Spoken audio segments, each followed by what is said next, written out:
బులెటిన్కు స్వాగతం. ఇక డీటెయిల్స్లోకి వెళితే ఎన్నికలకు సమయం మించిపోతున్న వేళ ఏపీలో పొలిటికల్ హీట్ మరింత పెరిగింది. ముఖ్యమంత్రి చంద్రబాబు, ప్రతిపక్ష నేత జగన్, జనసేనాని పవన్ మాటల దాడి పెంచారు. ఒకరిపై మరొకరు మాటల తూటాలు పేల్చుకున్నారు.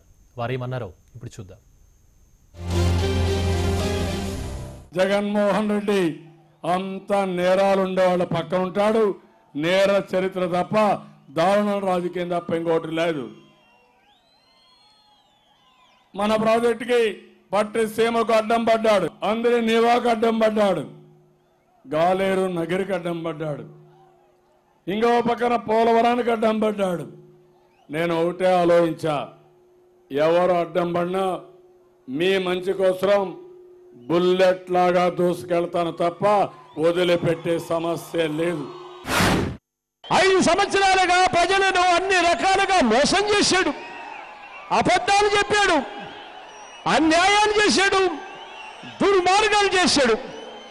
ఇక చంద్రబాబు నాయుడు గారి పాలనలో వ్యవస్థలు ఎలా ఉన్నాయి అని చెప్పి ఒక్కసారి ఆలోచన చేయమని చెప్పి అడుగుతా ఉన్నా. నిన్ననే మీరంతా చూశారు, ఈ రాష్ట్రంలో ప్రజల పాలన ఉందా లేక చంద్రబాబు పెట్టుకున్న పోలీసుల పాలన ఉందా? మీరంతా ఒక్కసారి ఆలోచన చేయమని అడుగుతా ఉన్నా. 4 సంవత్సరాలు ఈ పెద్ద మనిషి చంద్రబాబు నాయుడు గారితో కలిసి కాపురం చేస్తారు.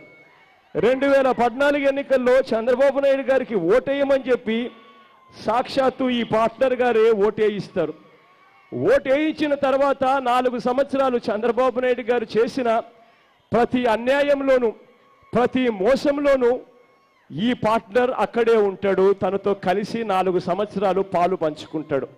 నేను అడుగుతా ఉన్న ఇదే పార్ట్నర్ను, చంద్రబాబు నాయుడు గారు చేసిన ఇన్నిన్ని మోసాలల్లో, ఇన్నిన్ని అబద్ధాలల్లో, ఇన్నిన్ని అవినీతిల్లో, ఇన్నిన్ని దారుణాలలో మీకు కూడా వాటా లేదా పార్ట్నర్ గారు అని అడుగుతా ఉన్నాను. సైకిల్ పాతపడిపోయింది.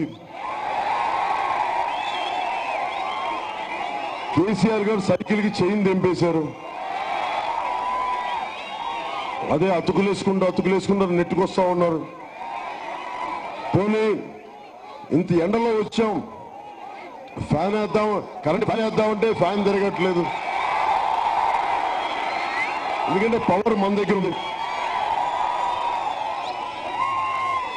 పాపం వాళ్ళిద్దరికి మనం ఏం చేస్తాడు, గ్లాసులో మంచి చక్కటి చల్లటి నీళ్లు కానీ మజ్జిగ కానీ ఇచ్చి సేద తీర్చి నేను మొదటి నుంచి నేను కోరుకుంటున్నా, జగన్మోహన్ రెడ్డి గారికి, నారా చంద్రబాబు నాయుడికి, మీ ఇద్దరు కూడా జనసేనకి ఓటు వేసి కోరుకుంటున్నాను. మీ ఇద్దరు